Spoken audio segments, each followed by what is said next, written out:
بسم الله الرحمن الرحیم فلواک.com درنو لیدونکو السلام علیکم ورحمت الله وبرکاتو. زه به هم قاری نعیم الله اصغری ساز په چوپړ کې مخکې من په سحر او ربط المرأه والرجل کې خبرې کړې وې چې خزه او سړی تړل. اوس راځو دې د سحر سبيان. سحر سبيان دا څه شی دی؟ علامات څه شی دی؟ علاج څه شی دی؟ ان اکثر خلک عاملانو تزيد تاګه سوپین دی او تاګه دا دی او سبيان دی او دا واغه پویږي نو خاصه لکه خلکو نه یو چل باندې پیسې کوي بس تاګه سوپین تاګه دا دی واغه دی دا د څه شی دا کیږي کو نه کیږي. اصلا سحر سبيان چې کوم دی دا په زنانوم کیږي په نارینه په دوړ باندې کیږي او د دې غټ هدف دی چې انسان نامرده کی انسان هغه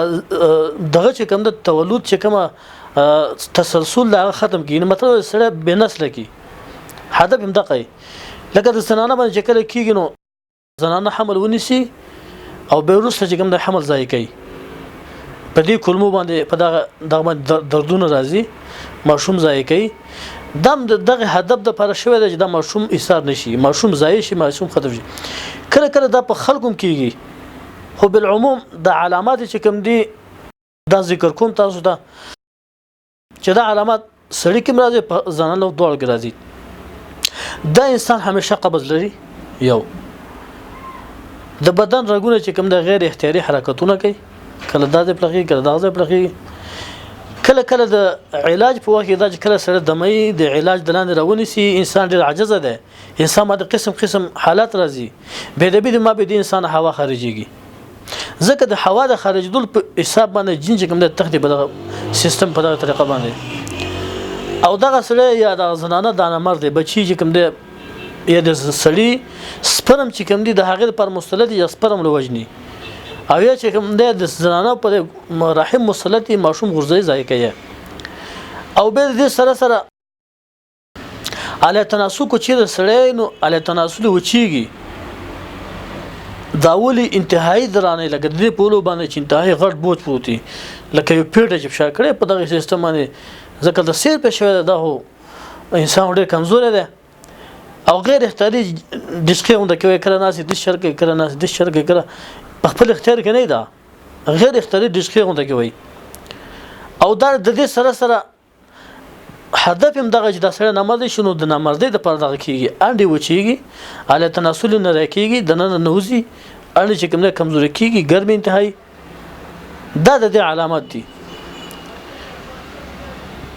او د دې علاج د قران او د حدیثو پرانا کې کم چې الله رسول ویل بغیر د چټیات او بغیر د هغه خبرونو چې کم الله رسول دې منه فرمایله بعض خلک چې کوم ده په شرکی الفاظو باندې په بدعي الفاظو باندې چې کوم دغه کوي دا غینه پاک علاج چې کوم الله رسول لکه رسول صلی الله فرمایي چې د هر مرض علاج ته لكل داء دوا د سیروم علاج ته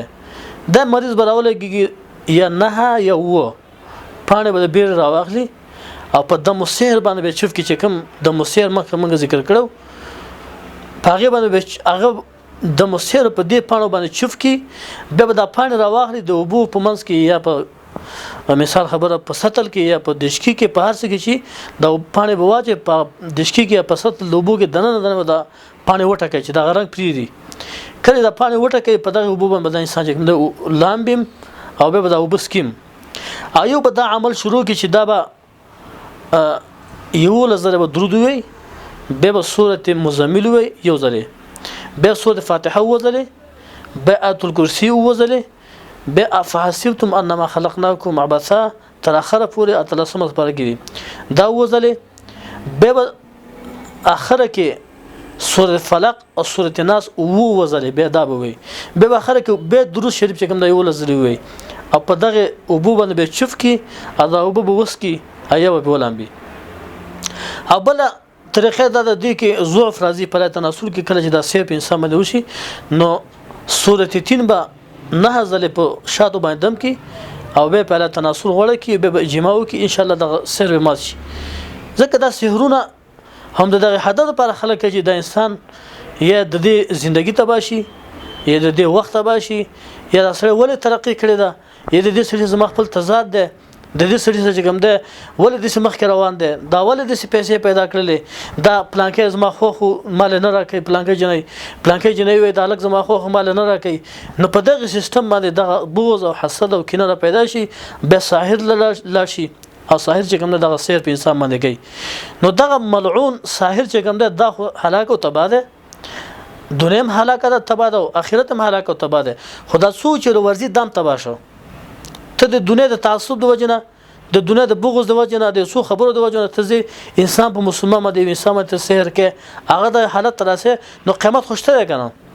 قیامت وته دې څه جواب ہے الله تبارک وتعالى د وکي چې منګه په مسنون طریقه باندې په شرعي طریقه باندې هغه طریقه چې الله او رسول خو د مکتب پاغه باندې علاج وکړو او هغه کسان چې هغه حاسدین دي او نفاثات دي په ګډو کې پکونه وای او چفونه کوي او انسان چې کوم تباہی سره مخامخ کوي الله دا غیر شر منګو ساتي تر څو چې به ستاسو په خدمت کې حاضرېږم دا غیر د الله فامان السلام علیکم ورحمت الله وبرکاته